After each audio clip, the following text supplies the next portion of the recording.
Let's talk more about online misinformation, Section 230, and the content tightrope that social media giants are trying to walk. They say if matter and antimatter ever meet, that the universe will end. And we're very close to that with these two gentlemen coming up. Joining us is Jonathan Greenblatt, CEO and National Director of the Anti-Defamation League, and Kevin O'Leary, Chairman of O'Shares ETFs and a Shark Tank host. Kevin is also a CNBC contributor. So be forewarned, you guys are looking for, you've done this before, and it makes for some good discussions. Jonathan, I'm going to start with you, because every time I see you, I say, have you made any progress? Because you want the world to be as perfect as it can possibly be, and I always point out that's at the risk of really suffocating a lot of free speech and the cancel culture, and even promoting it even more.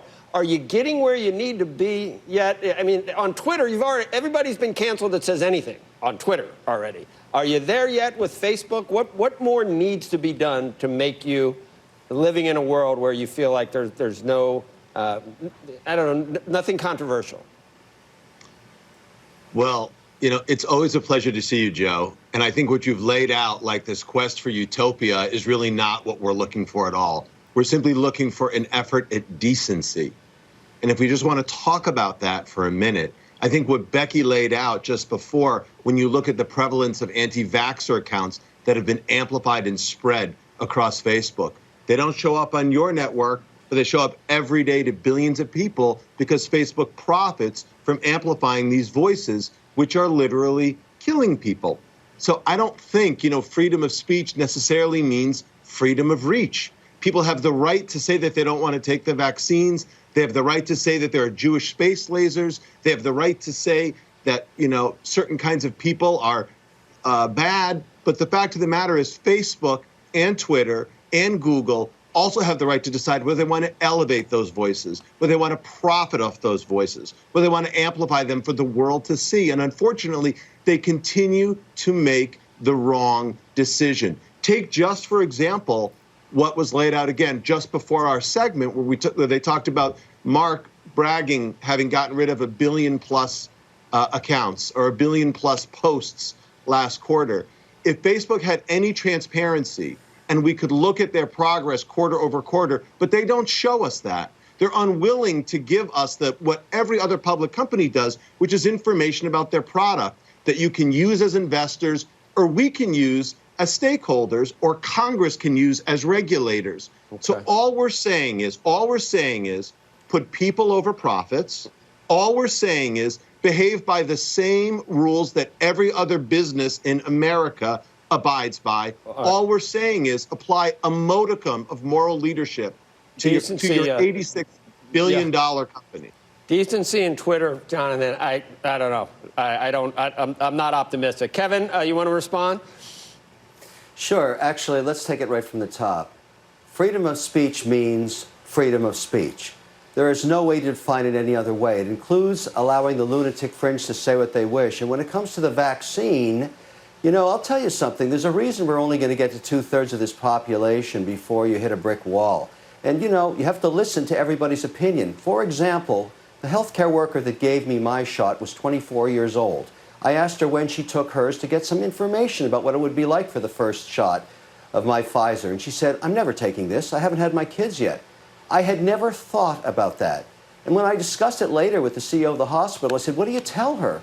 And he said, what can I tell her? We simply don't have the data yet. She has every right to have her opinion. When you add the cohort of women in their 20s and 30s to people that won't take vaccines, that basically gets you to 30% of the population. They have every right to say no. They have every right to put their voice out there and ask for the data. There's no reason we shouldn't have this debate. And frankly, I want to point something out about bashing tech companies.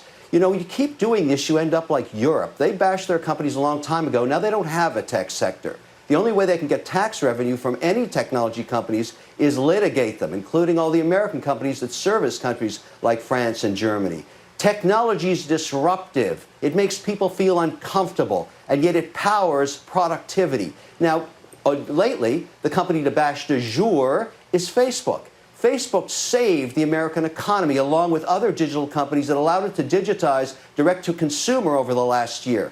Why is it such a great idea to bash it? And frankly, canceling people's voices makes a lot of Americans uncomfortable. I just find it really difficult to make that decision on a daily basis. I would rather live with the lunatic fringe, shine transparency, give factual information out there. And lastly, if people really didn't like Facebook, they could simply turn it off and not use it. Same with Twitter. Technology constantly changes. Look at IBM. It's a zombie company. It was the behemoth 30 years ago. There's going to be something replacing Facebook one day, too. You have to let the market be the market and not try to determine what is right and wrong when the consumer does that every day on their own.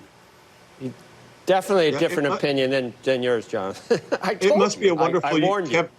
I just got to say, Kevin, it must be a wonderful universe, the one you live in.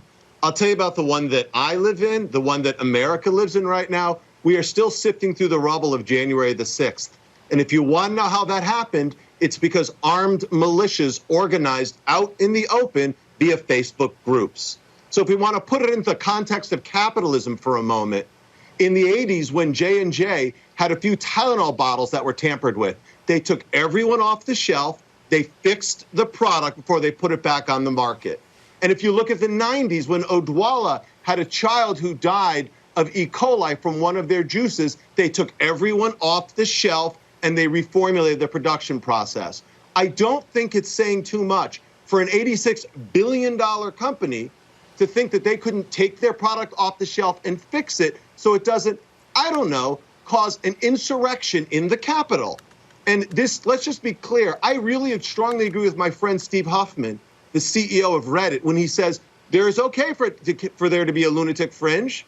Just keep them on the fringe. Again, Kevin, we've talked about this before. When you're willing to have a white supremacist come and pitch on your show, Shark Tank, then you can come back to me and tell me how you cherish free speech. When you and your producers are willing to do that, I'm willing to come on here and tell me you've shown me how I'm wrong.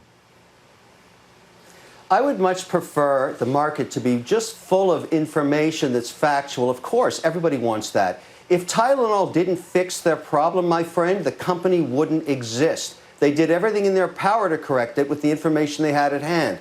Asking one man, a Zuckerberg or Dorsey, to fix society's problems and eliminate all voices is virtually impossible, and it's not going to happen. But I really feel, and I'm very happy that you get to have your opinion. I want you to have your opinion. I want you to cry out what you believe in, just as I do, and then let people make their own decisions. That's what really makes this economy powerful and this whole democracy work. Everybody should have the right to speak out and say what they believe. Everybody has the right. The question is whether we amplify and elevate those individuals. Look, the hearing Who's going to today, decide? Kevin, You're going to decide what I get to hear? It's your decision? I don't think so, my friend. I'm going to let the market do that.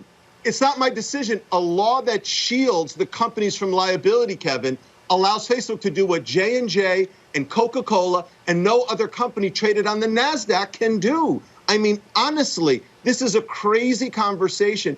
You know, we have been fighting for the First Amendment at ADL since before you and I were born, and we will continue to fight for it ferociously. But freedom of speech, Kevin, is not the freedom to slander, and freedom to express your opinion isn't the freedom to incite violence.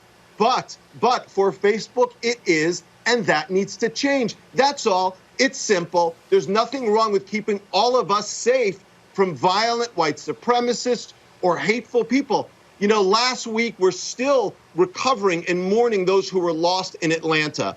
We released our annual survey of online hate and harassment. We saw a huge spike, more than 50% of harassment directed at Asian Americans over the past year. Despite all the promises of the companies, despite all of the scrutiny, we have got to do better, not only for Asian Americans, but for all Americans who shouldn't be subjected to hate and harassment simply because they click on I hope you're Facebook. not suggesting that Facebook or any social media platform is responsible for a deranged madman.